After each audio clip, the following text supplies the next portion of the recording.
All right, so since before the wonderful and absolutely brave and beautiful show that is the crap pile called The Acolyte, or should I say Disney Star Wars The Acolyte, came out, they were already running damage control. First off, by saying that the male fans of the series were toxic and not good, and it was bad for women to be a fan of Star Wars because the male fans were just so bad. And then of course, as soon as the show came out and it started getting negative reviews from the fans, both, ready for it, male and female, well, they started coming out with headlines like, The Acolyte review bombed on Rotten Tomatoes and Metacritic. Ooh, let's see here. The Acolyte gets review bombed, setting unfortunate Star Wars record.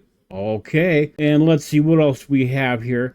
Like clockwork, annoying fans review bomb The Acolyte. And then we go with The Acolyte's backlash. What's really going on? Is it just the fact that the show, so would gather to say it's probably just because the show is ass. It's written like, oh, I don't know what's the best way for me to describe it, a teenager's wet dream. But let's see, let's just go in here, we'll take a look and see what they say, and then we'll do some comparisons, okay? So the Acolyte viewership proves, it proves, the backlash and review bombing is infected. What? Oh, I hate when they try and use big words when they don't know what they are. Not reflecting reality at all. Actually, it is reflecting the majority of reality.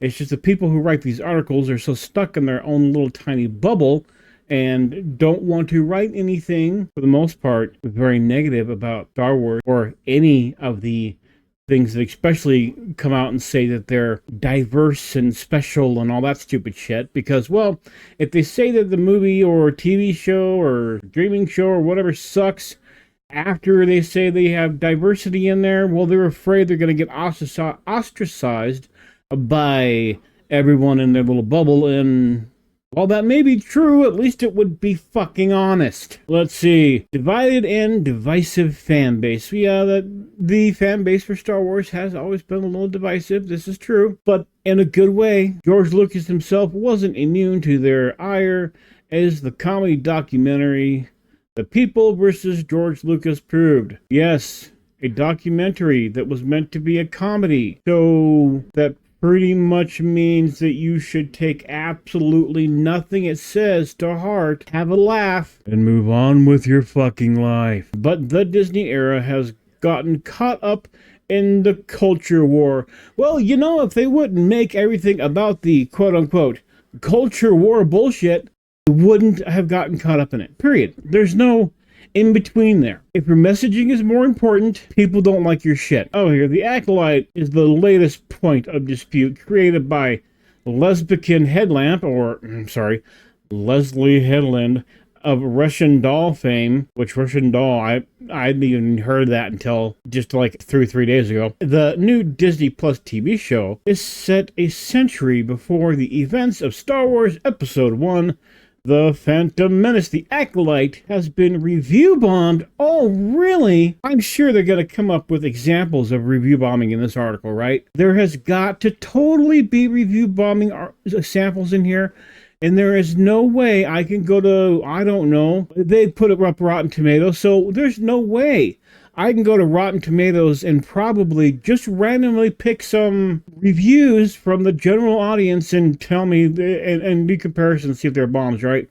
There is no way. There's no way I can look at the positive stuff on there from the critics and have it tell me that they review bombed it in a positive way, huh? There's absolutely no way I will ever be able to do that, right? Well, we'll do that. Just a second here. But let's go on Rotten Tomatoes, critics, and audiences scores of the various live-action Star Wars TV shows at the time of writing. There's always a gap, but not usually like this. Well, Ahsoka, people just were really wanted to see the character because they kind of liked the character and didn't realize how much it was going to suck. And if I remember correctly, the majority of those people dropped the fuck off real quick. Andor, or as I was calling it, And Board, was written spectacularly, but unfortunately It didn't feel like a Star Wars world, and the people just couldn't hold on long enough. Obi-Wan Kenobi, do you notice how for a lot of these things, the gap is getting bigger, except for the Mandalorian? And I really do believe the only reason the gap isn't that big for the Mandalorian is because, well, unfortunately, people are stupid. And I have to admit, I'm one of those people. I thought, oh, look at baby Grogu, what the fuck ever. And people in my household were watching that shit. Until, of course, you had Mandalorian Season 3, where you had Jack Black and Lizzo. That shit dropped right the fuck off, didn't it? Anyway, The Acolyte, 93% and 30% is of the writing of this, with a, let's call it 68% gap. Yeah, because it's shit. All right, so what are they claiming? How are they saying that? Why is it so divisive? Why are the fans not liking this? Why are the men, or in their eyes, the evil white straight male, why the Acolyte, or why the male, has proved so controversial for Star Wars? Let's see here. Controversy is hardly unusual for Star Wars, but the last few years have seen it drawn into the culture wars because they put themselves there. This is largely because of an intentional drive to increase diversity and representation in the franchise. Yes, because a franchise about space aliens and doing ninja shit in space and all that crap, and being able to move shit with your mind and the Force and yada yada yada, all that wasn't diverse enough. All of the stuff that was already there, you couldn't tell a quote-unquote diverse story with what was there. No, they couldn't. They have no imagination at all. So, of course, they have to, well, like South Park said with the Kathleen Kennedy thing, make her lame and gay. Accompanied by an attempt to reaching international audiences. They wouldn't have put, in every other country that I'm aware of anywhere where Black Panther, different thing, still Disney, go with me here, where every time they advertised Black Panther, they had to have his hood on because it's a black guy. Or now we'll hit Disney and Star Wars, and where they had Finn on the covers here in America, large and prominent and proud to be on there, and then when they put him in China, they shrunk him down to a itty bitty little thing, so most of the Chinese audience didn't even see him on there. So no, they're not trying to be diverse and represent the franchise for other international things. They're simply just trying to put their ideology into it, nothing else. Anyway, I'm starting to rant. So oddly enough, this is not visible in canon. Shit. Well, let's see here. So basically, it says that if you don't like the fact that it's got all the diversity in it because the show kill the franchise. And I've never done we have to count how many white people or whatever kind of stuff. But there were so few, like actual white men, especially in the show, that you really can't help but count. I think I saw, like, in the first 2 episodes, 3 or 4 in total, and that was including some background people. It's white female, but that was including the one guy that's floating there and just decides it's time for me to die now. Anyway, moving the fuck on. Oh, let's see here. For all the controversy, Disney report that the Acolyte viewership is very pleasing indeed. For the Disney Plus TV show, occurred an impressive 4.8 million views the first day of availability. Now, notice, though, that when they announced this, they didn't say 4.8 million, views for the first episode. They said 4.8 million views, period. So that's both episodes. So you average that out to, what, cut it in half? 2.4 million. In all honesty, it was probably around 3 million for this first episode, and then a big drop-off. And we'll see that huge drop-off that comes after episode 3 this week, more than likely. It says here, though, Disney defines a view as a total stream time divided by the runtime. So the total time stream and the runtime. Okay, we get that. That's fair. Except for one thing that makes me kind of confused here. Why are they reporting that now? If it's doing so well, why in the world would they report it now? Because Disney's, until the show, has never reported within the first week, let alone, like, I think it was the day after.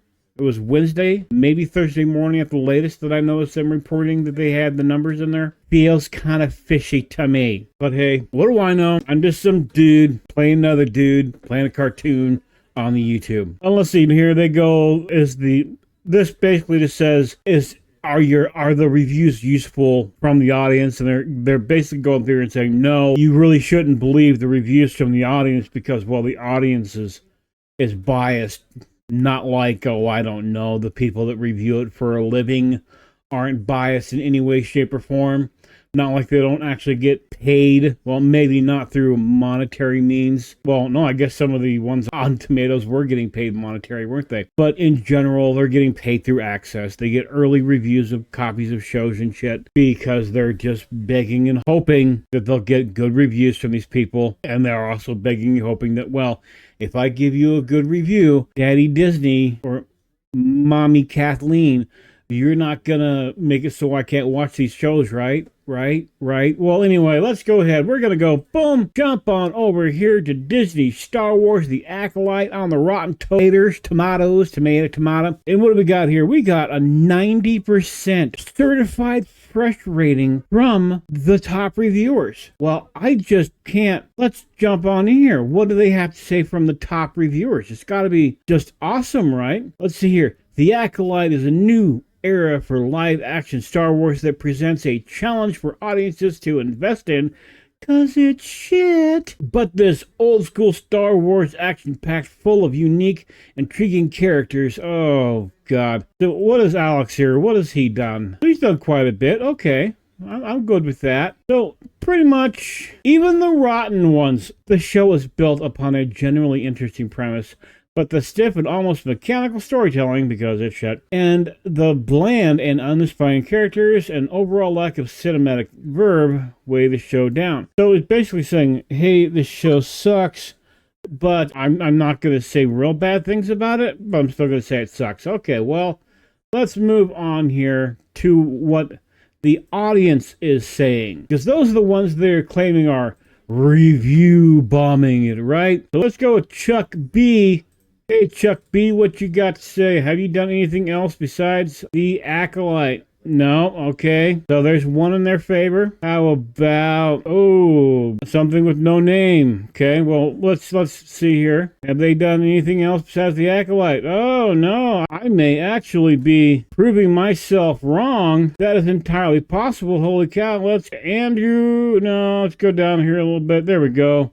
Chris M. Hi, Chris M. How are you doing? All right, maybe I was wrong. This is entirely possible. Go a little random here. Keith C. Let's go with Keith C. View all. Okay, well, yes, I know, stupid pop-ups. Kind of feels like some of these are, maybe I was wrong. It's entirely possible, right? This could totally be review bombing. Somehow I don't think so. Well, there's somebody with a couple. There we go. All right, let's see here. So we got, 3 right that had just the one. So we'll open a few more. Nope, okay, there's 4 with just one. Could I be proving myself wrong? Oh, no, there we go. There's some more stuff that they have here. Let's see, watch list, House of the Dragon. Oh, I can't wait till season 2. Lord of the Rings. Yes. Extended edition. Props. But no, they have quite a bit more. Oh, there's the Acolyte. So, but they seem to give 5 stars to not good ship. That's okay. So I think pretty much let's go grab a couple more here. But I think for the most part, it's kind of even. Yeah, see, here you go. There's some more on there. He's going to be done quite a bit. So for the 1-star or under 1-star reviews, for the most part, it's pretty averaged out. There seems to be about an equal amount of people who have only reviewed The Acolyte because it was so bad that they felt like they had to. But like I said, that's just my humble, tiny opinion. What's yours? Do you think it's actually been review bombed? I mean, to the extent that they're claiming. Because yes, there are probably going to be a few of those ones that we just looked through who literally just jumped on there just to give it a 0 or a bad or a whatever, a crappy review. Just like there are the same amount of people who jump on to give things good reviews to make it look good too. So it's the same either way. Review bombing goes both ways. Anyway, I am going to go ahead and kill it right there. So do me the giant favor of liking, subscribing, sharing, commenting below. And I will see you, boys and girls, ladies and gentlemen, later on. Have yourselves a great, wonderful, and as always, prosperous day. Bye-bye.